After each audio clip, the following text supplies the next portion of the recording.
This weekend, we have an awesome prize to give away from the guys at Mantic Games. What they've put up for grabs is a retail copy of The Walking Dead All-Out War, along with 50 quid of Mantic goodies. Now, for your chance to win, we have two videos you can comment on, either our demo game or the main weekender. You can comment on Facebook, YouTube, or Beasts of War for your chance to win. From Viking halls to the cities of the future, terrain buffs will love our foreground hub. Watch gaming tables of all genres come to life at beastsofwar.com. Progress comes to a world of magic as science and the arcane combine to make marvels. Meet steampunk inventors and orc mystics at the Wolsung hub on beastsofwar.com.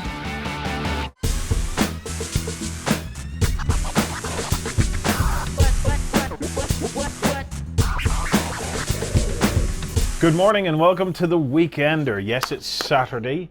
That means a show full of all the best and brightest that gaming has to offer. I'm looking forward to this. But look, just a quick one before we begin. We had terrible news this week at the passing of Wayne England, a fabulous, fabulous artist within the wider gaming industry. He's done stuff for Warhammer 40k.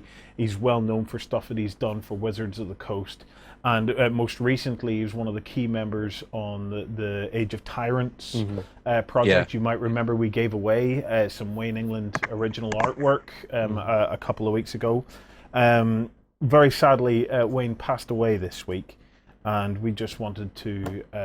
We have a little post up with some of his artwork, and we just wanted to pass our condolences on to Victoria and his family. It's the heartbreaking news there. He'll be sadly missed.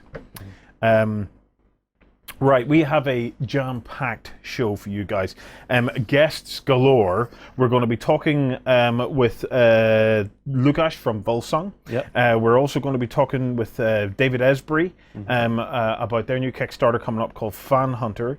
And we have Mark Latham, yes, the Mark Latham of White Dwarf fame, coming into the studio, and he's going to be talking to us a bit more about The Walking Dead. So you've all that to look forward to. All that's left is, if you haven't already, go and grab yourself a cup of tea or coffee or whatever your beverage might be, because Ben is now going to take us on a whirlwind tour of what we don't want to miss out on this weekend. Yeah. Hello, Ben. Hello. Yes. So we're kicking things off with some stuff that we saw towards the beginning of the week. Specifically, we looked at a battle report which you and AJ were in, and his friend Pete. Yep. And this was a battle report between the Chaos Space Marines and the Dark Angels. Yes. Wasn't it? So yeah. Yes. This is the first of a narrative story that we've been playing out. So it's like the first episode, and it's all about the anathema, which is the sword that actually injured Horus. And this particular battle report is Cypher has, I suppose, in a way, set up this. He's been pulling the string. Yeah, Cypher from the Dark Angels, or previously of the Dark Angels, is very much someone who kind of is like a puppet master, and Cypher has led the chaos into I think is it Grimm's Landing? Grimm's Landing. That's what it was. Yeah. So he's lured chaos in on the understanding that they might find the anathema. And of course, the Dark Angels are always right on this. They've been watching out for this, and they've heard about this, and they have come in and caught the chaos in the act. Caught them in the act. So this is a massive titanic battle playing out in a really cool city board that we put together. Yeah. And it's Chaos versus Dark Angels, but this is only the first part of a story. So you watch this through, and then you'll get to the end, and then that will lead you to the next part, which we will be playing very, very soon. I have AJ and Pete coming in. I'm having a blast with this, Ben. I'm having an absolute blast. It has been so cool, because I've been picking up some great tactics. From this particular battle report, I picked up that the combination of Ravenwing and Deathwing is amazing. A deadly combination. Yeah. Oh, it's so good. You also learned that Chaos don't get prescience. Yes, yes. It was a really, really good battle, and I'm so looking forward to the next one, because the next one is taking place on a winter world. It's fantastic. So we've been setting to work on designing the winter table for that. Where I don't want to give too much away, because if you watch the battle report, it is really, really, really good. If I do say so myself. You watched it, Ben. Did you enjoy it? Yeah, I watched it. It was really good fun. Yeah, I'm glad to see some 40k that's got some more of a narrative aspect to it as well. And it's two army. Well, the Dark Angels specifically, you don't see that much sort of on the tabletop, so it's good to see them playing. So yeah, it was good. Okay, so there we go. Yeah, don't miss that one out. Well, you do need to be a backstager though to watch that. I will Yeah. say. So if you fancy, we're still doing the Centurion Challenge. We're doing it, basically we are trying to get another set of cameras so that we can run 2 studios simultaneously, so that we could be doing more battle reports and more Let's Plays without touching the setup in here in the Weekender set, which means that Weekenders and interviews and things Basically, like that. it really increases our efficiency whenever we're making content. So we're running this thing called the Centurion Challenge, where we're trying to get 100 annual backstagers, and we're squirreling the money away for us to be able to save up to be able to get the cameras and stuff we need. So the response has been amazing, guys.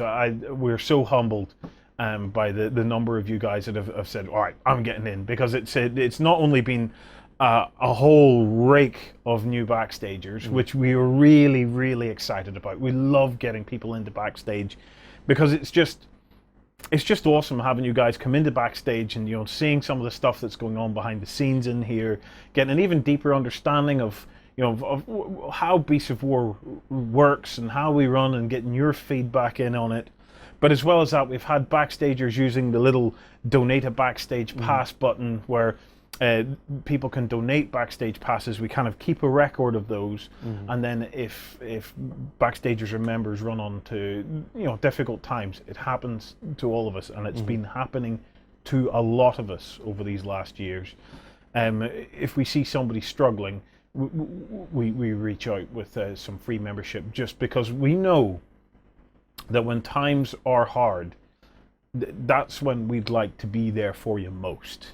Because if we can give you a little bit of a distraction from the crap in life, that's awesome. And as a community, we try to do that. So if we see members that are starting to struggle, that's there as a little something for us to be able to try and do something to try and help take your mind off things whenever times get tough. So yeah, come across. Even if you don't want to do the Centurion thing and sign up for a year, why not come across and take a free trial? Even just to come in and watch our battle reports and watch the shows like the Hobby Lab and stuff like that, because it really is a case of every little helps. This whole new media thing it'll be years before it finds its feet. It's one of those things that we want to be able to do this for as long as the community would be there to help us do this, to provide free content to you. However, that free content is only made possible by the backstagers who band together every single month or every single year for those annual guys, and basically just allow us to be able to have the money to keep the lights burning, to pay for the bandwidth, and to basically do what we do. So it's come across, try it out. You will enjoy it. You will enjoy it. Okay, what's next? Yeah, so talking of things that you can use with your backstage pass, we had a couple of vlogs out this week. The first one was on Tuesday, and it was sort of asking about sort of what kind of things we want to do at Salute this year. And then we came to a decision on Wednesday about what we were going to do, didn't we, I think? And there is a game designer challenge you can take part in. Yes, there is. Yeah. Okay, right. So on Tuesday, I put out 2 options for for what we were going to do at Salute this year. Okay, and option 1 was I wanted to recreate a corner of Manhattan or the Bronx or something, and I wanted to have space Nazis So Iron Sky, okay. Do you see this face be unimpressed? It was 1980s, okay. It was 1980s U.S. military, so U.S. military hardware, the really cool stuff. And what had the space Nazis from the dark side of the moon had arrived, and it was going to be a big battle played out across New York, and there was going to be dinosaurs. I know. I was having a moment. You know. Okay, so that's what you're calling a moment. Yes. Yeah, because I was going to have dinosaurs, because, you know, space Nazis, they were coming in on their flying saucers, so there's going to be flying saucers. Right. They were going to have Stugs, love them, right. And they were going to have big stompy robots, right. Okay? The Americans have, it's all at 15 mil scale, so it's big battles, right? The Americans were going to have I think it's the Abrams, and they were going to have Apaches and stuff like that, okay? Or Cobras, right? And there was going to be a temporal time issue, and dinosaurs were going to come bursting out. And the dinosaurs were going to be based on noise, so every time you did something, I was going to steal some rules from Mark Latham, who we got in the studio later, and I was going to steal some of his noise rule. Anyway, I was going on. So it's like Kung Fury, basically. It was basically Kung Fury, Iron Sky meets My Crazy Mind, and I still refuse to watch that. Yeah, it was going to be amazing.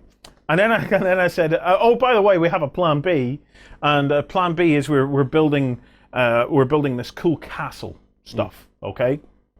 I don't know if we have any pictures of the castle in the other post. If you have a look while I'm describing I don't think I have the other post here. I'm sorry. So it'll be up in the top bar. Okay, going up. So anyway, a number of years ago, Lloyd found one here. A plastic castle, and that plastic castle he picked up on the cheap. For I think it was about £14, and recently we discovered it again, and it hadn't been used, and we thought, oh, this is cool, and we went looking for it, and we couldn't find it anywhere.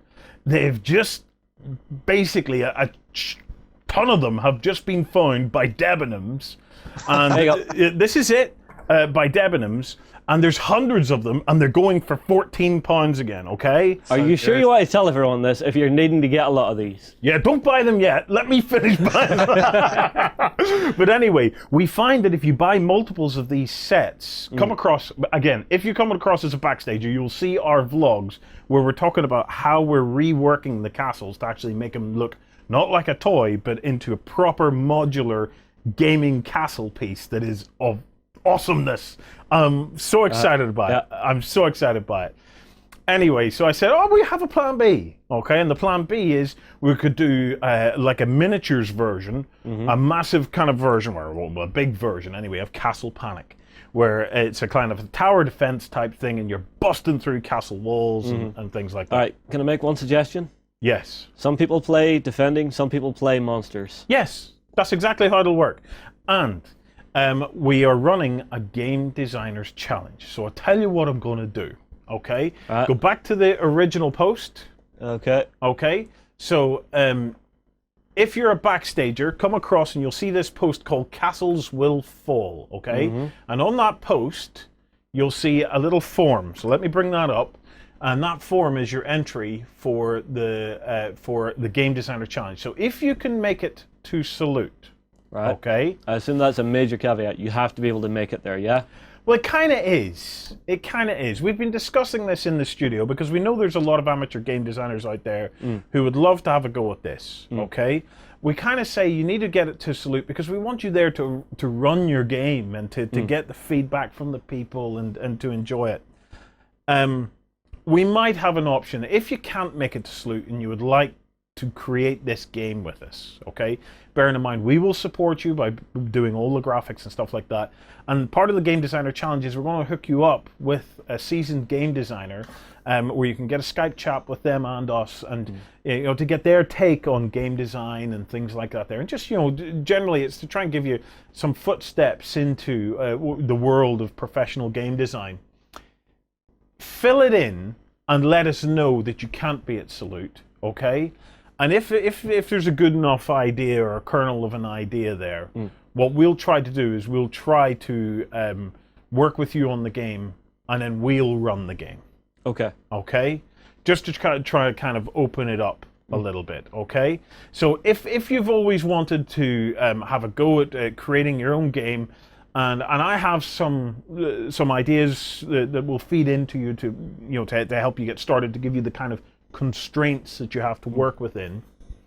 And if you've always fancied it, fill it in anyway, even if you can't get to salute, and just put in no.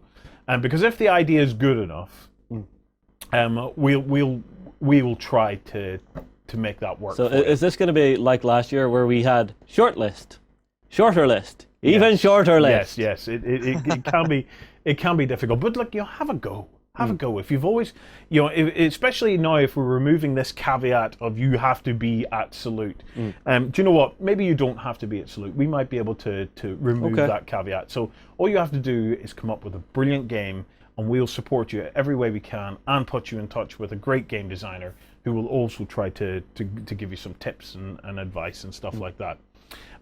So yeah, if you fancy that, come across. Take the free trial of Backstage if you're not already a Backstager, okay? We'll put a free trial link on that post. It's called Castles Will Fall, okay? Take the free trial and fill in the form, okay? And we'll take it from there. All right, cool. Okay, Ben, what's next? Cool. So yeah, we mentioned it slightly last week, but there was also the Airbrush Compressor Article series has begun now by Nakchak. Yes. Yeah. So this is stuff that I didn't even consider when I thought about airbrushing. I thought it was all done for you in a nice little container next to your airbrush, but there's so much more going on around it. Yeah, there is. So this is a very, very good primer for anyone who seriously wants to get into airbrushing and know all about what the techniques and the tips and things like that. This one's just an introduction, so it's giving you the basics and things, but it's really, really good. I had a lot of fun reading this, even though I'm not already an airbrusher. So yeah, it's an amazing article. If you're still thinking about taking your first steps into airbrushing, and airbrushing will change your life as a hobbyist. Airbrushing will absolutely change your life. I've got to say, since we started bringing airbrushing, we brought airbrushing into Beasts of War about 2 years ago. And then we only really started to push on it about 8 months ago. And it has completely revolutionized. There's things that we've been able to achieve, like boot camps and shading miniatures and shading terrain. And we're not even using the airbrush at any master level. The stuff that you can achieve with an airbrush simply will blow your mind. So come across and check that out, because there's two key components to an airbrush and a compressor. I would say don't use air cans. Yep. Because John has tried to use them before, and he always says, nope, they're crap, they get too cold, and then your pressure doesn't go right. Yeah, well, it's all in there. So come across, check out the article. It's a fabulous, fabulous read. Okay, Ben. Yeah, so in addition to all this stuff, we've got some stuff from FanHunter, which obviously we're going to be talking about later on the show. But David Esbury and Vesper-On gave us a free comic book you can download, which almost gives you a primer to the world of FanHunter and the upcoming Kickstarter for their game. So you can go and download that completely free. Go and get that. It's exclusive to us at the moment. Well, might still be exclusive to us at the time, but yes. And it's really fun, really interesting read. The whole world seems mad, but I'm really getting into it now. I'm really enjoying it. Never heard of it before, but this looks really good. So go and check that out. This will be interesting. When we get David on the show, I'm going to have to ask him, what the hell is this FanHunter thing anyway? It looks really strange. And I believe we have another community painting pics post up, Ben, yeah? Yeah, the other thing is, this week we managed to get the community painting pics out. Some really fantastic entries again, this time from our forums. Our community members are so good at painting. One of my favourites that put me to shame and make me realise that I haven't painted hardly any of my board games was Silver Stars painted up a whole bunch of the Zombicide Black Plague things, models, or the heroes and the zombies, and they look superb. Some great pics in there to go and check out. And obviously, that as looks really always, nice. Is the Black Plague paints up so good, beautifully, so good. Doesn't it? Yeah. But yeah, as always, come over to the forums, get involved, share your ideas, share your painting, or your work in progress and things like that. Our community is really, really engaging with people, and we'll get back to you and give you tips and tricks and things like that. So get get involved with that. Well, guys, big congratulations again to the guys on that thread, and a big thanks to Calidors, who's kind of like the guardian of the What Am I Painting Now thread. He does an amazing job. Not only that, but I've also noticed that he started doing a kind of like a little video segment where he's been pulling some of the images from the What Am I Painting Now thread and doing his own feedback and stuff like that on video, just to make sure people get the feedback and the credit that they deserve, and I've enjoyed watching that. So it's keep it up, Calidors. It's very, very cool stuff going on in that corner of the Beasts of War world. Okay, finally we have a Kickstarter to talk about. Now this one we have been we're returning a favor. Really? So viewer Eddie got in touch.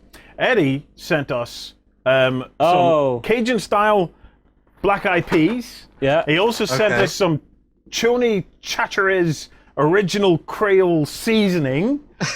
We haven't eaten either yet. We're keeping it for a Beast of War camp out where we're going to make it. I'm nervous. I'm very nervous, Warren. But as well as that, Eddie also sent us a ton of X-Wing stuff that has been allowing us to do the X-Wing battles and things that we had been filming recently. Eddie decided to call in the favor and says that he has been backing this Kickstarter. He's absolutely in love with it, and he wants to put a call out to the community to see if you guys can get involved in it to help this Kickstarter get across the line. So Ben, RelicBlade, what can you tell us about it? Yeah, so this is by the guys at Metal King Studio, and they've been working on this for a while, towards the latter half of last year. Yeah. Where they had a couple of the miniatures out and things like that, but it was sort of like a pre-Kickstarter thing to test the waters. Now they're on Kickstarter with this really cool format for a tabletop game, which is it's all skirmish based, but one side plays as heroes, while the other side plays as the minions of whatever dark evil you could think of. In this case, it's these really awesome pig orcs that they've come up with and designed through ZBrush and stuff. And this looks like a great way to start playing fantasy games and getting really cool characters into it, and maybe dropping your D&D character into their world and things like that and playing it out and stuff. And this looks really good fun. Some good stuff on there already. You can get the starter set, which comes with the druid who comes with her bear. There's a questing knight and a paladin. It's got like a spectral hammer and things like that. And the whole sort of thing behind the game is that you're trying to fight over these relics that are out on the tabletop, and when you find them, they equip to your character and you gain all their powers and stuff like that. But then other people can kill that guy and steal the relics and things, and it all plays out in about 45 minutes on 2x2 playing areas. So it's all very compact and sort of almost beer and pretzel style tabletop gaming, and it looks really good. So cool. One of the things I really love is I love the artwork on the cards, because it was a real throwback to the old Hero Quest days. It has that kind of feel to the Hero Quest cards. It's warm in my cockles just looking at them. Like this, I absolutely love it. I really do. Well, there you go, Eddie. Favor, no problem, mate. So go and check out RelicBlade Kickstarter. It does look cool, actually. So go and check it out by the guys over at Metal King Studio. Okay, right. We're going to invite Mark Latham into the studio to talk a little bit more about the Walking Dead Kickstarter All Out War. Now, if you were on beastsofwar.com last night, you will know that on Friday we put out a Let's Play where myself and Justin went head-to-head as survivors up against the walkers. There are times I really don't like playing against you. We had a blast. Yeah, it was great. We had an absolute blast. It was brilliant.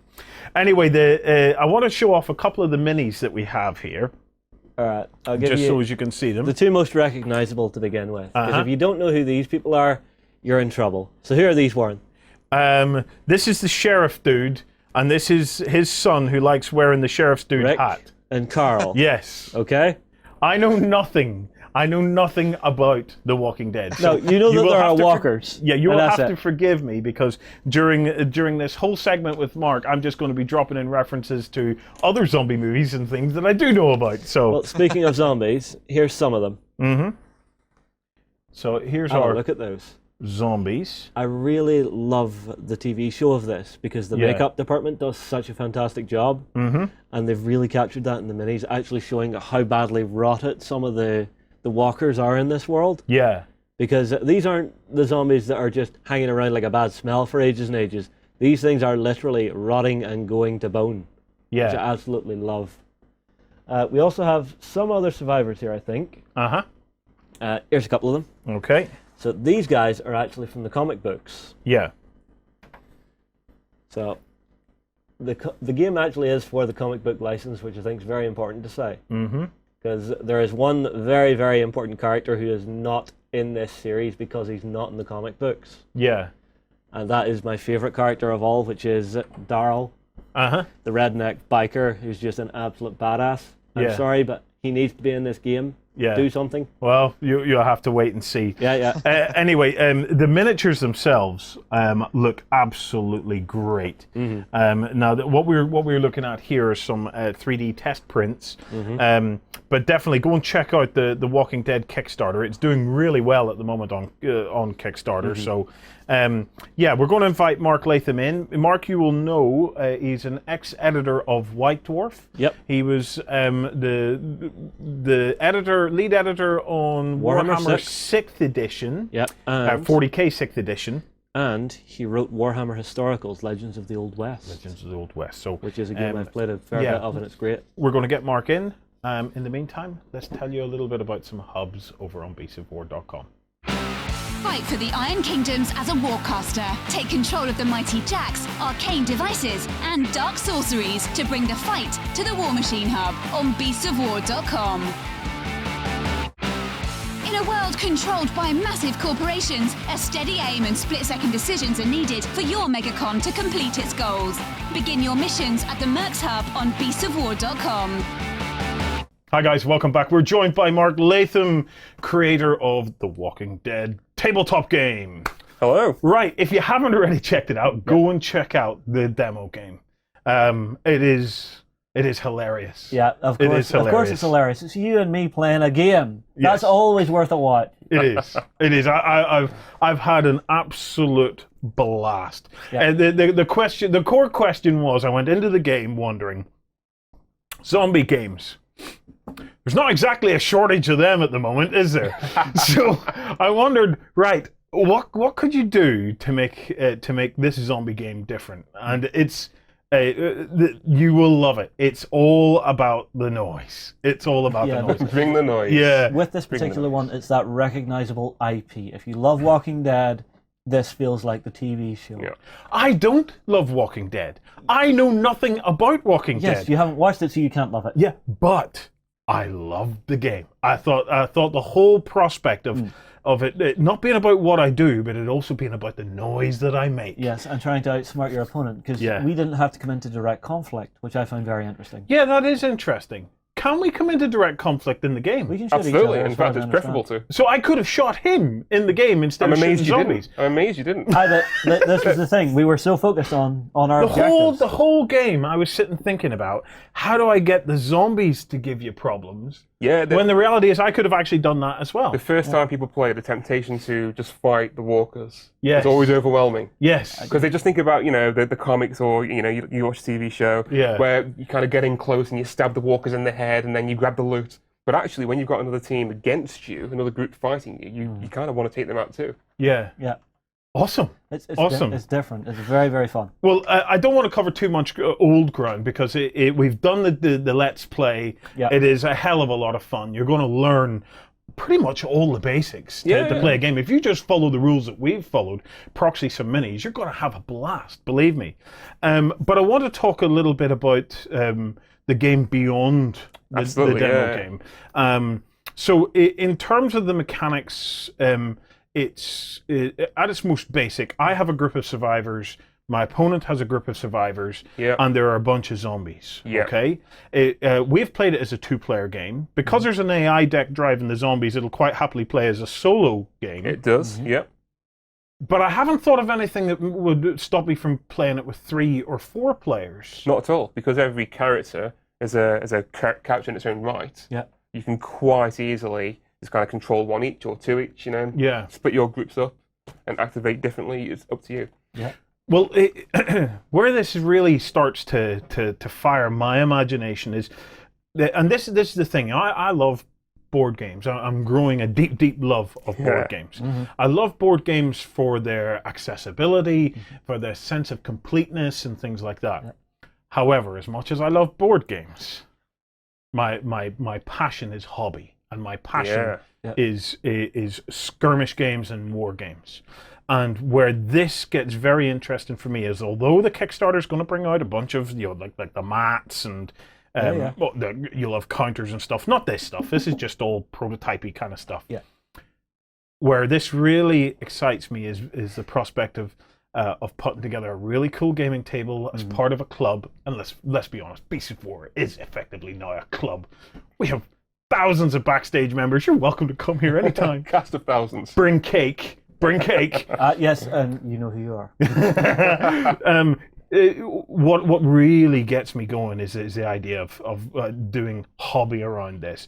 And I know you guys will maybe unlock cars and stuff like that during the Kickstarter, but I have cars that I've picked up that have been a great scale for this. I could put them down, build a little bit of a city board or a countryside board or something, get 4 or 5 of us all together.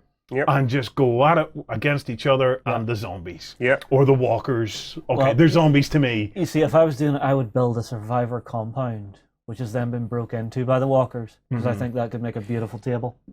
I think a shopping centre. You're all about the mall. I'm all about the mall. Perhaps be at dawn. So I want to talk about that prospect. Obviously, for any of us to play a game in this and to start getting into it hobby-wise, one of the key aspects of that is building a faction. Absolutely, yeah. So I was playing with a sheriff and his boy. He was playing with a couple of scaredy cat dudes and a big dude. Yeah. But let's talk about factions. Yeah. And how does that work in the game? Factions, they were at the heart of this game.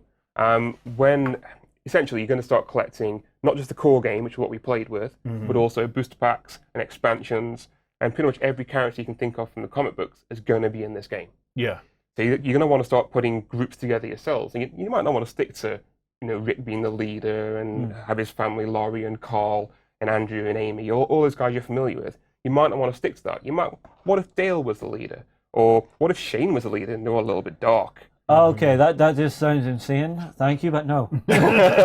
Rick is the leader. This is how it is.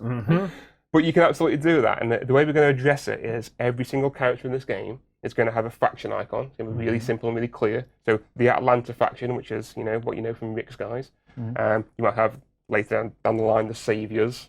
You might get the Woodbury Survivors. Some of the guys, like the 4 baddies who you get in the basic game, are going to be neutral. They can go with anyone. They can just be the guys who bulk out your force, and it doesn't matter at all. The faction alignment is decided by your leader, and your leader essentially. His faction icon, everyone's got a match. Yeah. So if you choose Shane, everyone's got to be able to align with Shane. If you choose Shane, you're probably a bit of a psycho. Avoid playing against that guy. Yeah. But and leaders, actually, they do a lot more in the game than we played in just our basic game. There's a lot more nuance to leaders. For example, what we didn't touch on is that leaders can give each turn one of your friendly models within range an extra action. Right. That would have been very useful. It would have been very useful. It would have been useful, yeah. That's the advanced I'd rules won section. quicker. Advanced rules section. I would have had more flexibility. And the way this kind of works, it's just a 50-50 chance. You kind of say, I'm going to try and give Carl an extra action. So you roll the dice on a star. Carl gets an extra action. He has 3 actions when he goes. Yeah. That's great. But if Carl was the same type as your leader, same character type, that's automatic. And by type, they're all going to get broken down. Tacticians, support, marksmen, bruisers. Right. So if you take a bruiser leader... You have characters. Yeah. And all these characters will either have a faction icon or in some cases no faction icon because they can go with any faction. Exactly. But also character types as well. Archetype. Now, at the moment, it just makes, to start with, it just makes it easy for your leader to give them an extra action. So if your leader is a bruiser, like Derek, he can give Patrick, who's also a bruiser, an extra action for free, automatic every time. Yeah. Which is pretty powerful. Can do to 1 character per turn. Yeah. But later, there'll be lots of characters with special rules or special leader abilities that automatically kind of tie into those character types. So suddenly it might be, roll a blue dice, you give that many actions to all of the tacticians in your force. Ooh. So building a faction around your archetype is build really it going around to give your you a archetype. bonus. Yeah. Nice. But of course, then you're very specialised, and then you might not be able to key into other rules. So yeah. So there's lots of different faction building options and stuff like that that's built into it. So. Taken into conjunction with certain pieces of equipment, which might be bruisers only or tacticians only, or kind of medical stuff that might be support only. And suddenly, kind of, do I want to take a healer or do I want to take a guy who can get extra actions? Those choices become quite paramount to your group. Yeah. And also, just to add there, there's a very different style of play with small elite group with lots of big name characters or lots of guys. Yeah. So you could have a group with 12 guys against a group with 2 guys, same points. One's completely tooled up and it's got all the big names in it, but the other one can just kind of outflank you and run around you. Yeah. But get killed easier. So. Yeah, but if you cause a lot of mayhem, if it's a lot of cheap guys, I'm guessing they're going to be low on that nerve test. So as soon as things go wrong, your entire faction might crumble. Yeah, low on nerve, probably low on health and stuff as well. Yeah. So that's your faction building, right? Yeah. The next thing about hobby is obviously is terrain and your gaming space and stuff like that. I love playing with a proper 3-dimensional terrain and stuff like that. Will the game support that, or is it a very flat 2-dimensional kind of a game in that sense? It's not a flat 2-dimensional kind of game, and yes, it will support it. So essentially, what we've got here is a great way of learning how the basic terrain types work. Yeah. So we have barriers and we have rep cars, and that's the 2 scenery types in the core box. And because they're flat, you can just kind of see, I can see past any of these. Yes. Line of sight's not an issue, but they do provide cover. Cars are impassable, barriers can be jumped over. Yeah. Really basic rules. I've actually just recently, in the last couple of days, been working on some playtest advanced scenery rules that allows you to take over your entire collection and just add whatever you like. Oh. So, nice. Basic guidelines, no more than 2 pages, is kind of saying whatever you've got, up to the size of a gas station. Yeah. You can have RVs, you have woods, you have swamps, however you want to play. Will it work with rooms and corridors and stuff like that? This is the thing. If you go big enough in terms of scale, then that's just a bunch of blocking terrain. It's just walls. It is, yeah. And then just play it like a normal board. If you actually want to start going inside buildings, that's for future expansion. Yeah. I think that's going to be where we start unlocking, probably around when we do the prison. Yeah. Don't want to give too much away. But things like guard towers and cell blocks are pretty important. So maybe there'll be event cards that happen inside the buildings and things like that. Yeah. I do hope we can maybe see some traps come out of this as well. Yeah. Because if you're in your home, you're obviously going to have defended this already. You might get a couple of traps laid down somewhere. Well, there's a basic booby trap in the game, as you found out to your cost. Oh, yes. That won't be the last, I can guarantee. Lovely. Lovely. So, you'd mentioned expansions. Okay? Let's talk a little bit about expansions. What expansions are you thinking of or in the works for the game? Where's it headed? I can definitely talk about Wave 1, which has been mentioned a lot in the Kickstarter. So Wave 1 is kind of Atlanta. It's the first volume of the comic books. So it kind of goes up to... We have expansions, we have boosters. The boosters are going to be all the characters that you know and love from the first volume of the comics. Yeah. Good guys and bad guys. And the first expansion is going to be the Atlanta expansion, which is going to be, the RV introduced as a piece of scenery, and some narrative scenarios that take you through the story arc from Rick waking up in hospital and finding his family, to meeting up with the Atlanta guys and defending their camp from a bunch of walkers and then moving off in the RV. Yeah. So that's kind of the story arc. Heading off towards the CDC. Indeed, and with no spoilers, there will be a confrontation between Rick and Shane. Yes! How that pans out is anyone's guess. Will that take place in a shopping mall? No. I'm afraid it doesn't. I'm afraid it takes place in the backwoods. Oh, in a cabin in the backwoods? Not in a cabin in the backwoods. I'm going to have to go and read these comic books. I really am. Right. Well, the game is on Kickstarter. Mark, thank you so much for coming in and taking us through it. It has been great fun. We have laughed and laughed. Please keep us posted. And like I said, go on over and check out the Kickstarter if you're interested. You can use our demo game actually. Go and pull yourself a few proxies and stuff like that. Lay them out and just listen along to the rules that we've done, because they're simple enough, basically, that you could follow along from our demo game to have a crack at this. It is well worth doing. Right, all that's left to be said is we're going to tell you about a couple of hubs, and then we'll be right back. Flames of War brings you the battles of World War II in epic 15mm scale. Go to the hub on beastsofwar.com to find news, tactics, and tutorials about the game. So that's what's happening with The Walking Dead All-Out War. Yes. It looks like a really fun game. We've had a blast with it. We have had a blast with it. That noise mechanic really works well. It's a lot of fun. It's an awful lot of fun. And it does punish you very quickly if you don't pay attention to it. Yeah. I'm looking forward to getting some games in the cage, where we will do a battle report on that, because it's a game that just lends itself to it. Because I laugh and laugh and laugh when I'm playing it. That's and I can see you just going nuts whenever you're pulling out all of the cars and stuff that you have sitting around here to build up that board. Yes, I'm really excited about it. Right, what have we got next? Next up, myself and Lukasz from MicroArt Studios sat down for a chat about the future of Wolsung. Because the world is moving forward, and I'm sure everyone out there is curious to actually see what's happening. Okay, let's get a look. Humanity has been driven from Earth, but now it's time to take it back. Join the Reconquest and fight the Scourge on the Drop Zone Commander Hub at beastsofwar.com. Okay guys, so I'm joined by Lukasz from MicroArt Studio. Hello. Lukasz, pleasure to have you in the studio, mate. If you have been keeping an eye on the vlog on the main Beasts of War website, you'll know that he has been across filming some Wolsung stratagems, as well as a few other bits that we will get onto later. So, Lukasz, you wanted to jump in on the Weekender because you guys just had your Kickstarter and you wanted to speak to people and give them an after-Kickstarter report. We have finally finished our Kickstarter. We've sent all the packages, so we are finally through it, and it took us much more time than we expected, but we wanted to talk to you all wonderful backers and say thank you, and just let you know what is the state of the game, what are the plans for the future, and where we are now with Wolsung. Brilliant, absolutely brilliant.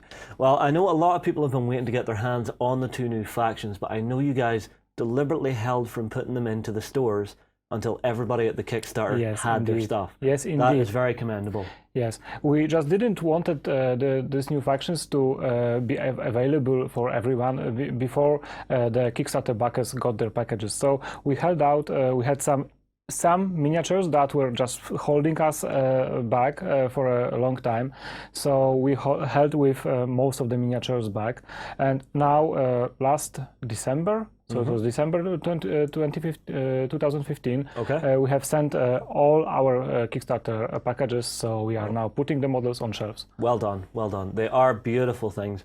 We actually got very lucky during filming that I got to actually see how the gigantic golem works. It's a big, nasty mini, guys. It is, yes, there's a fair bit to do with it, but once you know what you're doing with it, it can just wreck house, and you can actually go monster hunting in Wolsung, which is always fun, especially for the Ashen Oak, who I love to play. Yes. But we actually have some of the painted ones from the MicroArt Studio here in our studio, and I've hidden one inside our warehouse. So I'll quickly cut to him on the close camera here, and look at this guy. He is big, and he has my favorite weapon of all. He's just ripped up a lamppost and is ready to go to war. He also has an arm, which you can use to throw people around, which is quite nasty, as you may see in the future. Yes, Justin might have learned about it in the wrong way. Yes, well, let's just say there's got to be something said whenever this thing hits you and decides to throw a character that you're relying on halfway across the map. Now, we do have a couple of different variations on this. So yes, we have the red one, so if we gently lift him up and out of the way. Now, the other two are slight conversions I made using the same basic kit. So they are using the same parts, so they are not using any other parts that you wouldn't find in the kit. The only thing is that I put two kits together and bash the parts together. So for example, this white one has two exhausts like large rockets on the back. So these rockets are actually the cannons that comes at the chest of the model, and you only get one of them inside. Yeah. But doing something like that whenever you have the spare bits just makes a miniature look so much cooler. I love the wrecking ball on this. Again, a really, really nice weapon. We then have one more. Yeah, and this is to represent more like some forgotten machine from the Great War. I really like it. So you've actually used the wrecking ball for the head. Exactly. He stuck a couple of lights on it. He also has 2 of those claw weapon arms, which are really nice. And I see you've actually changed his backpack ever so slightly to have a lot of electrodes and stuff on it. Yes. So, these are just... Guys, these are just such cool big minis. I know Warren took one look at these and just went, I want at least 2 of them. Yes. Yeah. So, what else do we have to talk about? Well, we would like to tell you about second edition of Wolsung. So hang on. You've given me some images. I'm guessing that's what this is. So this is the spread of our pre-print preview of the second edition rulebook. So they might be some changes, but you can already see the 3 new characters that are for the 3 existing clubs. I see. Yes. So which factions are these for then? So are they at the back? guy, I'm guessing triads. So, yeah, the lady in the back is Muy Deng. She's a triad character, a spiritualist, and she steals abilities of other heroes. Okay, now that's interesting. We'll talk a little bit more about her a little later on. Who else do we have here? Yeah, the guy with the flaming sword is a troll character for the Ashen Oak. He is Captain Frederick Olafsson. And the last guy is Onufrius Myshkin. As you can imagine, he is for the inventors. Yes, and he looks like a very, very crazy little guy. Yeah, he's a gnome, and he uses his mice to actually do stuff with golems. Ooh. Okay, we'll chat a little bit more about these because now I'm curious. So you were wanting to talk a little bit more about the Kickstarter as well, yeah? Yes, we've had the Kickstarter for the 2 new factions, the Scylla and the Van Reer. Yep. So we have them up and running and right now hitting the shelves slowly. And throughout this year, the new models will be released. Okay. So you can start and actually assemble your forces. Now, in the expansion book... Ooh, excuse me. I've been sneezing all day today, everybody. Must be the fresh air here. So the 2 new factions are the Scylla and the Van Reer, and the expansion book already covered some of the typos and mistakes that we had in our original rulebook. And we had the errata and the FAQ included in the expansion rulebook, but it was just so much little things that right now we have come to the point that we are actually editing the original rulebook. Now we don't want this to be just an edit. We want to add some new stuff, hence the 3 new characters actually to very cool, spice up things. Very cool. Well, it's nice to see that you're not scared to go back and actually change and tweak things. I know you guys did change the fact that you can pre-measure in the game. Yes. We had it FAQ'd very, very, very long time ago because we just found out that this guessing doesn't really add anything to the game where you activate 1 model at a time. So I have a preview for you to flick through if you want. Hello. Yes. Now Wolsung 2nd edition, ladies and gentlemen. Now the final version will have a hardcover, definitely. Okay. Well, I tell you what. If you move our golems out of the way a little here, just to keep them safe, because as always, I do not want to destroy studio paintwork, and we will have a look at this. So the actual cover itself is quite similar to what we've already seen, but this might change a little bit, but we'll use the same picture. So we see our new characters. And as we go through, first change, we have a lot of fluff here, which wasn't in the first book.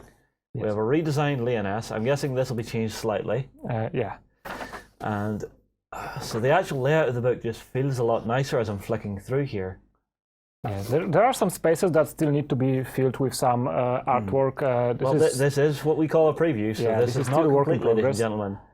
But even things like showing off your fighting at different elevations, you've changed this up very slightly, and it looks a lot clearer. The font has actually been changed a little as well, so it's actually a smaller font with more information in here. Yes. Okay, I like to see this happening, and I'm also seeing a couple of little notes here. You're actually writing on this rulebook? Yes, I am. As we have been playing through here, there are some things that we actually found out. So thank you, Justin, for pointing them out to me. I can officially say I'm a playtester for Wolsung. Yes. I'm quite happy with that. It's a beautiful book. I can't wait to see the finished product. So what's next? What's next? Well, after we have the 2nd edition published, which will be in about 2 to 3 months. We want to have it by salute in London. Definitely. Yes, this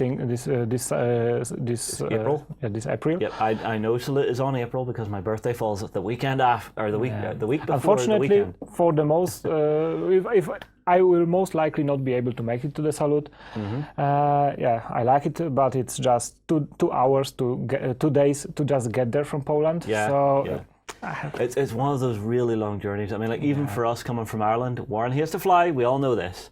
We drive, so we go from here to Belfast to Birkenhead, and then from Birkenhead that's halfway up England, so it's at least a 5-hour drive down into London. Thankfully, we're now taking the night crossing, so I can get a little sleep before we get there. I cannot ever sleep on a train, a plane, or bus. But what about a boat? I can sleep on boat. I can sleep on yacht. Well, I suppose you're in a bed. Yeah. Okay, look, I really want to get on to some of these new characters because they look fantastic, and I've got some extra artwork for them here. So, our first guy, if I bring him up here, is our orc character you said he was. This is Troll. Oh, Troll, apologies. So this is our second Troll character. First was Ingrid for Ragnvaldottir, Warren's favorite. Yes. So this is Captain Frederick Olafsson, and he's a nasty melee character that can bring bruisers with him into melee. Bring bruisers with him? Yes. So when he's making a charge action, he brings them along? Maybe not a charge action, but he can make a quick action and bring a model with him. Okay, this is going to make for some interesting the downside plays. is that his flaming sword is actually hurting everybody around, so you are dealing damage to your own models. Okay, that's fine. Our next one is our little guy, our Inventors Club fella. Yeah, so this is Onufris Mishkin and his mice. So this fellow is using his mice, who are similarly to Venrir's Ursula. So this is a similar concept that a model may spawn a model for an action, and this model is then used for some purpose. So the mice are actually crawling on the golems and acting as a scientist, so you can have a golem halfway around the battlefield. So hang on, he has mice crawling around, putting in screws and stuff. No, the mice are just getting there and they're squealing their commands to the golems. Oh, I see. And they can crawl on enemy golems too. Really? Yeah. What about one of the great war golems? Yeah, this is a golem too. Okay, this could be fun. Our last new character is this lovely lady here. So this is Gui Deng. She is an orc character for the Triad. She is a spiritualist, and these lanterns are lanterns of spiritual guidance, and they allow her to steal abilities from other models. Now she has spells, and there are several different spells, and one of those spells may allow her to steal an ability from a model and give it to another friendly model. So hang on. Oh look, there's an ogre. I'm going to steal your heart to kill. Yes. And I'm going to give it to my friend here. Phoenix. Oh, you are evil. Yeah, this only lasts until the end of the turn. So you have to be pretty smart with them. Yeah, well, if you know Phoenix is about to get hit, say he's sitting on his last 4 wounds, he's taken a lot of shooting, and he's about to get shot again. Activate her, steal the heart to kill, put it on Phoenix. But then it also puts a lot of pressure on you to actually activate her in the last possible moment, or just prior something happens. True, but with the alternate activation, you can sort of see the flow of the turn and sort of guess what your opponent's planning. So I think this lady is going to be very tactical. On her own, she isn't very dangerous to your opponent, but once she applies this hard to kill to the Phoenix, I can only see her dying quickly. Yes, people are going to go, yeah, you're not doing that again. Nope. Yes, this is all my no. You have all of my no. Now, there is one other character coming out for Wolsung who I really want to show off. Take a look at this, guys. Huzzah! I have joined the Wolsung universe! Yes, Sir Justin! Sir Justin! Sir Justin Penwith, at your service. So, yeah. So I'm guessing this is the new character generation. Yes, sometime during the Kickstarter we have promised that we will have an application for an app for creating your old characters, because the character creation rules is part of the rules, and we want to put more emphasis on it. We didn't have actually the money to produce all the models for the, with all the options, but this year we are actually headed to it, and we will have some sketches. We then later have some models. But basically, that would be like a human with some different options. We are supporting this system, and the first step is to create the app so that you can actually go to our website and create your own characters, basically to your liking. Cool. Very cool. Well, I mean, like, I love how this is looking. Well, you allowed me to have a bit of a play with this. So yes, I've named it myself. I've chosen to be a dwarf just to annoy Ben. I've made him a war hero. I've give him a steam-powered replacement limb, which is actually increasing his health. And I've gave him a Colt Navy because he's got reasonable guns. Now, on the actual thing, you can save your cards out and then actually print them for yourself. So you can see a bigger version here. It's showing all my abilities and all of my actions and my weapons here. So it's absolutely brilliant. The one thing I will say, the more gear you put on yourself, the less funds you're going to have to get yourself henchmen. My one question is it just going to be heroes, or are we going to be able to actually play and create some henchmen? No, henchmen are more important than heroes to a club, actually. Henchmen are what define a club. Yes. So the henchmen define the club. So basically, if we... you can create your own henchmen, but they are not official. Okay, that's fair enough. So that's fair enough. If we want in this situation that if you know that you are headed against a triad, you know they have this henchman, this henchman, this henchman, so you pretty much know what you're dealing with. The heroes have a lot of special rules, so you are always dealing with those crazy stuff, but the henchmen are there to stay. Okay, so basically, once this comes out, it's not live just yet. I've been allowed to jump in behind the scenes and actually have a little play with it. The system seems to work really, really well. It's really clean. But once this comes out, if you and your mate are having some fun and you want to do some narrative scenarios and actually put your own character into the game and do your own stories in the game, this is perfect for you. Yes. Yeah, pretty much. Yeah, well, this is my thinking on it. This is my thinking on it. I mean, like, for me, Wolsung is a beautiful game that lets you tell so many stories. As we've been playing through this week, every time we've been playing, I've been trying to add a story to it, a bit of narrative behind it, and you've been getting excited and loving it. Don't lie. Yes. So, what else do we have to talk about? What else do we have? Well, we have plans right now for a sixth faction, our sixth faction. Oh, lovely. Yeah. So we have already some sketches, and so is that these? Yes, these are these, I believe. Yes. Aha. We already have some rules. The first draft of the rules, we are playtesting them and tweaking with them as we go. Basically, this is the Alven Yard. So we've had a lot of the bad guys in the Wolsung. We had the Triad. We've had the Skilla, which are basically half monsters. Yeah. We had Venrir, who are... and we have the Ash and Oak, who are just a pest to everybody. Yeah, Ash and Oak just cannot beat everybody, so they need some help. And the inventors aren't really much interested in anything else than constructing golems. Yes, and gaining old war tech.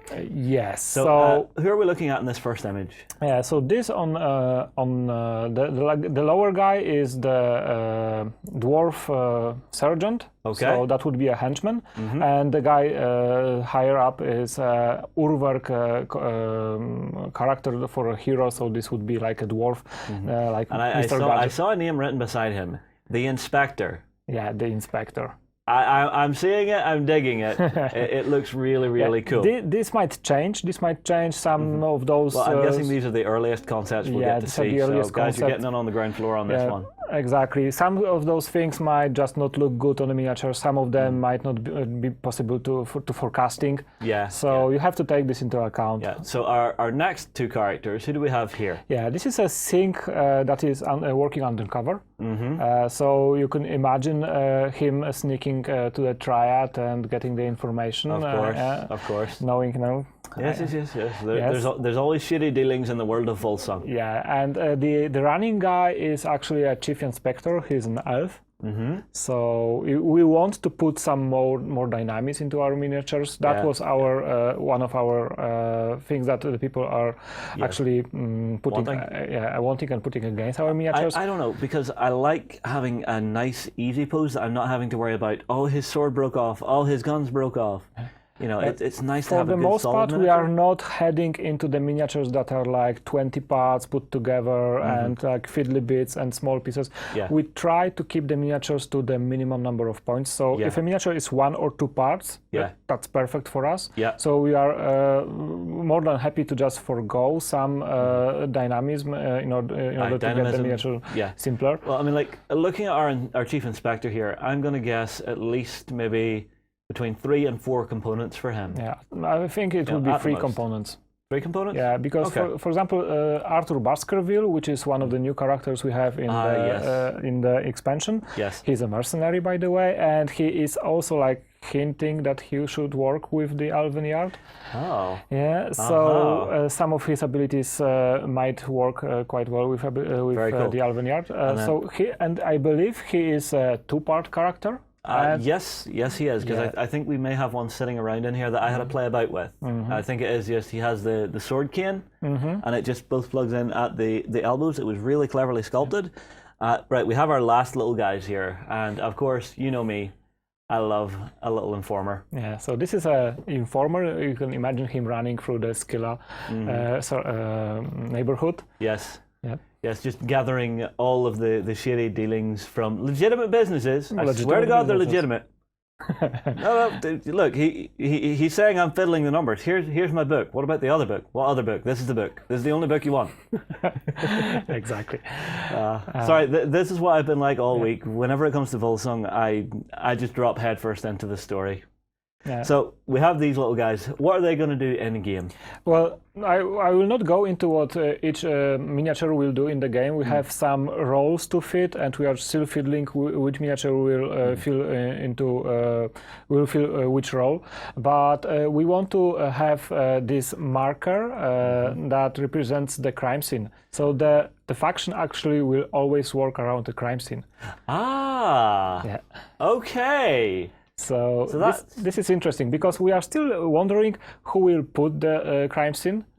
So in some, we are rather headed that the Elven Yard player will put the crime scene marker, but in some scenarios, yes. Well, someone else might be the opponent doing the hard way. I like this idea because so many of the other guilds are committing crimes. Even the inventors, you know, say there's a piece of tech they need to steal. You know, placing one of my buildings. Okay. This store has some high tech in it, it's gone missing. Who done it? Yeah, so basically the crime scene would make all the henchmen, all the Elven Yard henchmen, this is still a work in progress, but they will make all the Elven Yard henchmen just mill around there and just question everybody and not put everybody, go through freely. So putting it next to the objective, yes, that might really hamper the opponent's plans. That could be very, very interesting. Okay, is there anything else that we've missed here, or are we happy? I would need to think about it for a moment. Let me see my hand in the notes. Yes, we did do up some notes. I want to make sure that everybody hears as much as they can about Wolsung from this one segment of the Weekender. So is there anything else? Yeah, I think that the second edition, a new faction that will be in about a year, maybe released. Not this year. This year is a second edition. Then the next faction, this is the Elven Yard. Then the customer creation rule, character creation rules, and the miniatures to support them. So that's where we're headed. Maybe some new terrain.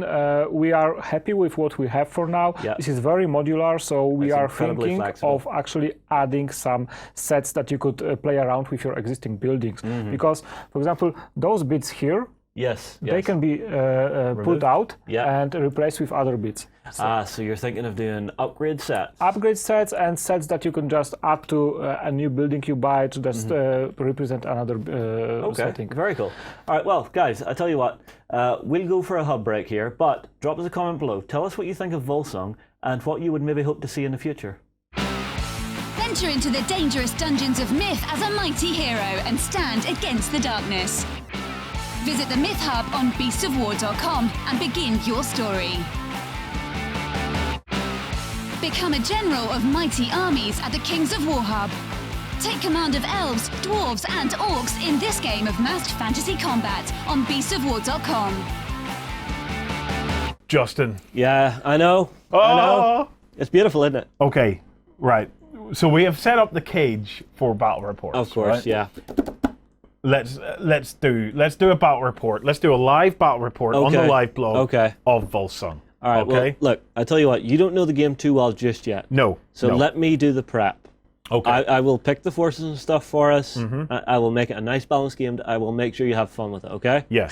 We just need a good scenario. Well, no, we have spoken in the past about a scenario. It's one I would really like to play, okay? Okay. So I want to take us out into the countryside. Okay. Okay, and I want a kind of like a distillery where they're making moonshine, okay? Okay. And I want us to, basically, I'd like to be, who do you call the dandy fellows? Oh, you're wanting to be the Ashen Oak. The Ashen Oak, that's who I want to be, yeah. If it's moonshine, I have to play the Skilla. That's the little mafia guys. That's the halfling mafia, because as we all know, the mafia, we're all into the moonshining. Okay. Well, here's what I want to happen, right? Okay. I want it that we're basically trying to steal the moonshine. Yeah. Okay. But I want the actual still, because somebody came up with a comment in a past weekend. This one. I want the still, whenever All right. we're testing on it or something, Okay. I want the still to potentially turn into a big stompy robot and start kicking ass. I'll work out what mechanics are needed for that, okay? Yeah. I'll work that out. Okay. So can we do it next week?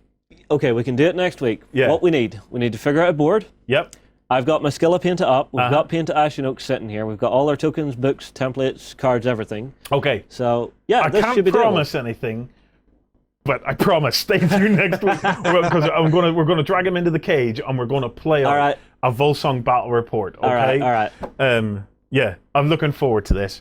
Okay, right. Next up, Ben, it's time to learn a little bit about FanHunter. So we're gonna kick you off this screen for a little minute, and we're gonna reach out and try and get David Esbury on the line, and he can go. This is Spain calling, and we will see if we can learn a little bit more about FanHunter. So give us 2 seconds, and we'll be right back. It's time for 28mm World War II action.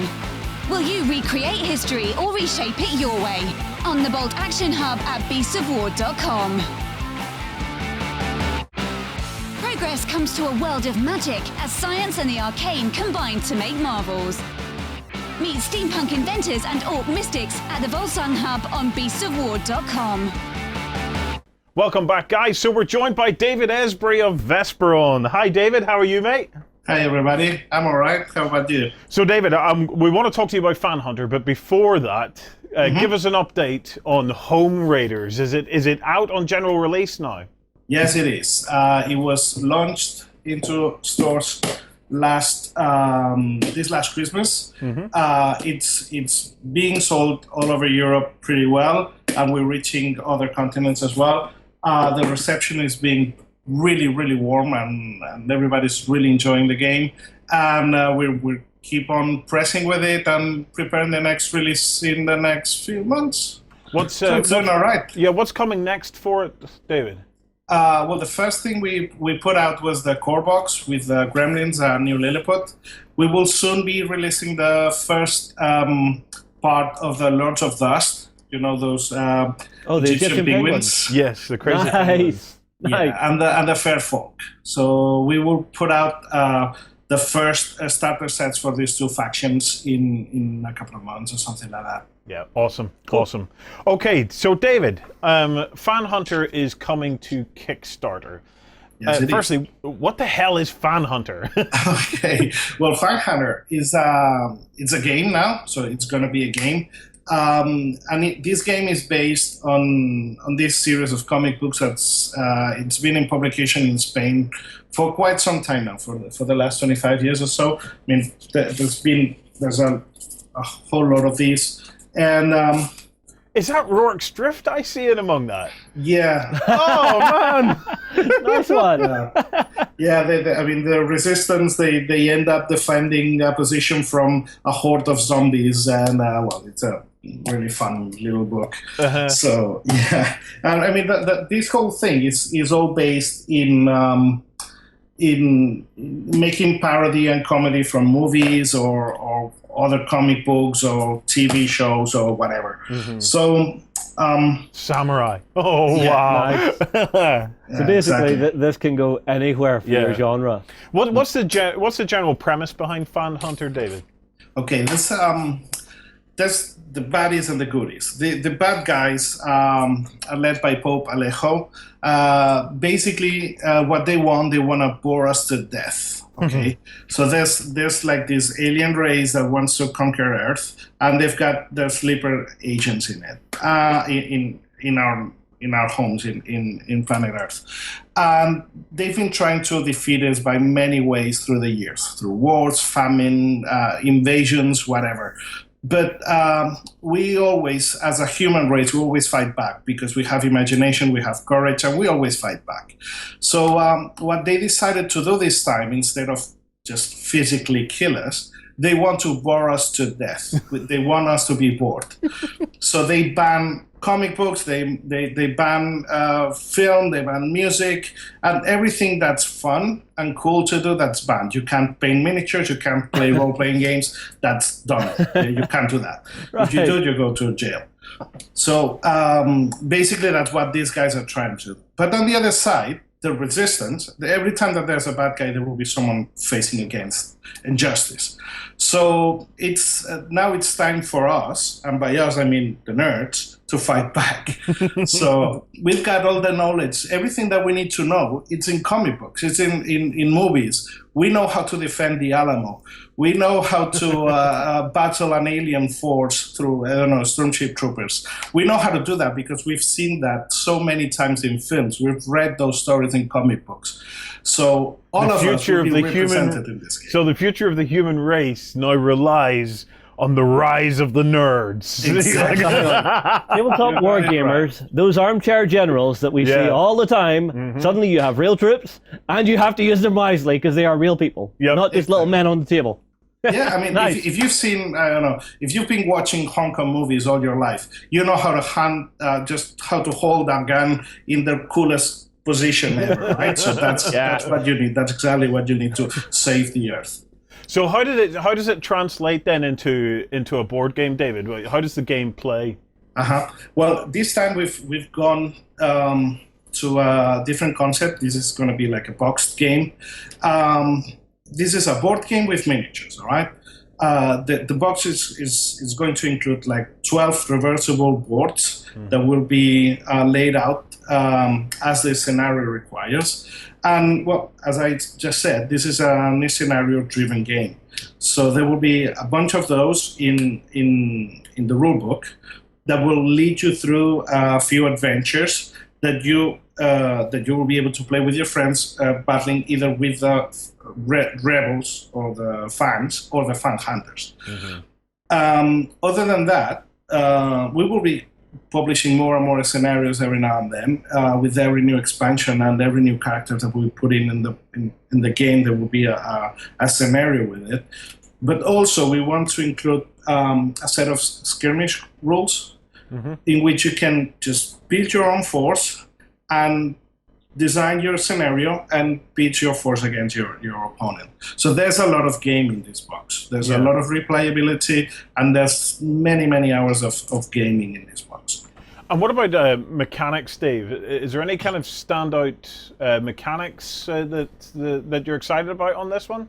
Well, we've tried to make this game really accessible for everybody because we want to try to make this as open to the market as possible. So what we're doing is we're relying on the good old D6. That's excuse me. That's what is going to support the game, and we want to make it as fast and furious as possible. So you're gonna have just gonna resume make a summary of the combat here. You're gonna have an attack pool. You roll your dice. There's a threshold that you need to roll over. And then the defender will roll his defense pool, again with a threshold. Whomever beats the other guy inflicts a wound. So we're going to make it really fast. Other than that, every troop's going to have a lot of unique rules. All these rules will be in character cards, so you don't have to just print anything. Everything will be in the box. The miniatures will be pre-built. So you just have to open the box, crack it open, and play the first scenario that will walk you through the gameplay. So we want to make it really fast for you to learn the game. Yeah, awesome. Nice. Okay, it's coming to Kickstarter. David, when are you expecting to launch? Next week. On the 17th of February. Mm-hmm. And well, that's it. We will be launching the game in just a few days, which is like scary. But yes, we're almost there. Awesome, awesome.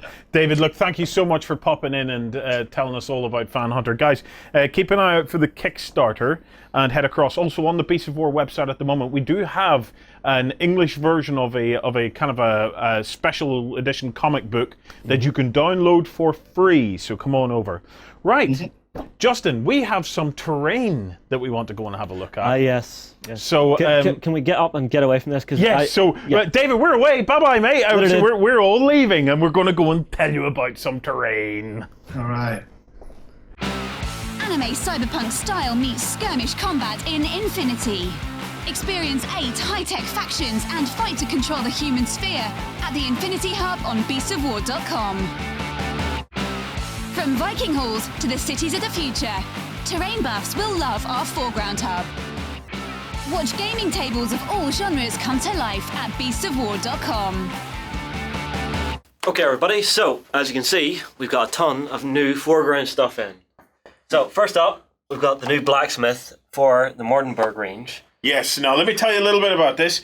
It's from the Slevegal town in the Tuden Forest. Halgar set up in Slevegal after an altercation with the Mordenberg Guild of Master Craftsmen, specifically the guild's master, Lord Edremont. Okay. Halgar, known as the Grey Hammer. The Grey Hammer? The Grey Hammer. Is that what the women call him? That's what they'll be calling me when I go grey. The Grey Hammer. I'm ahead of you. Anyway, it's from his days as a wandering blacksmith. Right. He's still highly sought after by adventurers that don't mind upsetting Lord Edremont, although Halgar often says, and in quotes, "The problem with adventurers is that they want the best weapon or armor money can buy. But often, they ain't got the money." Anyway, so this is a 5-minute table setup. Literally 5 minutes. We wanted to show you off some of the other stuff that you might remember from Foreground. So this is... the Stoic Arms Inn, one of the most gorgeous pieces of scenery I've ever seen. Yeah, it's beautiful. This one is... that is the guard tower. The guard tower. Yep. Okay. This is just another one of the medium houses, but this has one of the upgrade sets on it. Mm-hmm. So you've got the slate roof and the extra wood paneling around it. Yeah. Which I think really adds to them. But the new one is Halgar's Blacksmith. So let's take you through it so as you can see. So we've got the lid pops off so you can actually see into the forge. Yeah. There's you even get some coloured cork that you can put in for your coals. Yeah, for a little bag coal. Let's do it.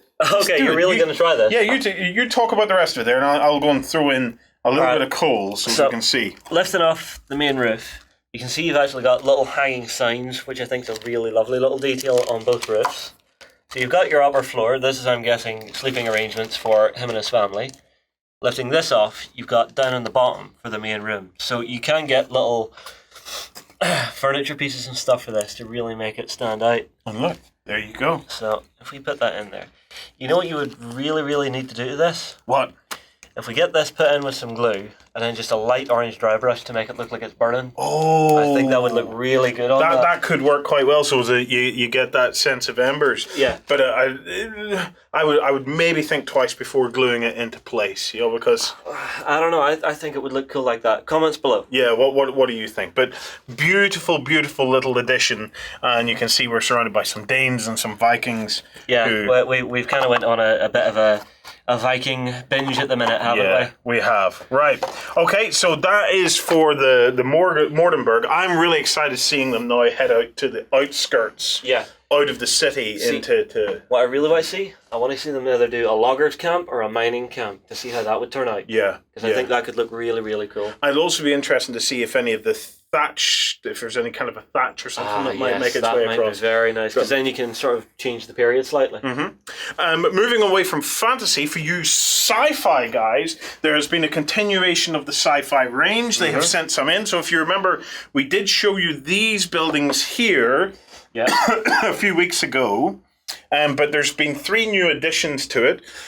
We have the landing zone, which consists of a tower command module here. Yeah. So watch this, some beautiful little details. The actual radar just spins around.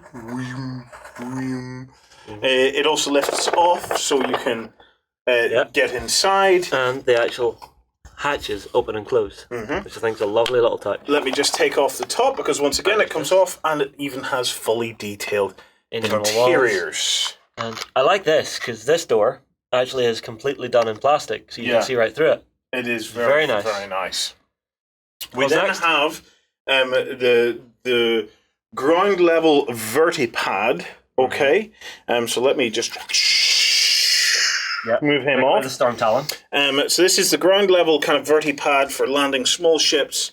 Lovely little steps and stuff up onto it. I just love the detail on this. Now, this is one that whenever we actually saw the pictures of it, you weren't sure about it, but I think you've changed your mind and you have it in your hand. Absolutely. What I think, though, is if you remember the old Forge World Masterclass book, they did a kind of a landing zone which had multiple landing pads on it. I think you could create the most beautiful kind of airbase if you had a bunch of these. So if you had kind of like, say, 6 of these, 3 on one side, 3 on the other side. So would you do a nice bit of runway down, corner to corner on the map? Just it doesn't even need runway, because remember, it's all for verti landers. But what I would have the Thunderhawks and stuff landing in if it's 40k. Well, you could have a bigger landing pad in the middle of it if you wanted, but I really like the idea of an array of these lower landing pads, because they're dead easy to fight over and stuff as well. Yeah, true. So beautiful, beautiful piece. And then finally, we have the raised level vertipad. I'm just going to move this bad boy. I need to be careful with this. Now check this out. This one is absolutely fabulous. So it has the blast shields that go around the outside. I'm told that they can be used either to protect something that's on the landing pad or used to stop kind of engine blowout. Yeah.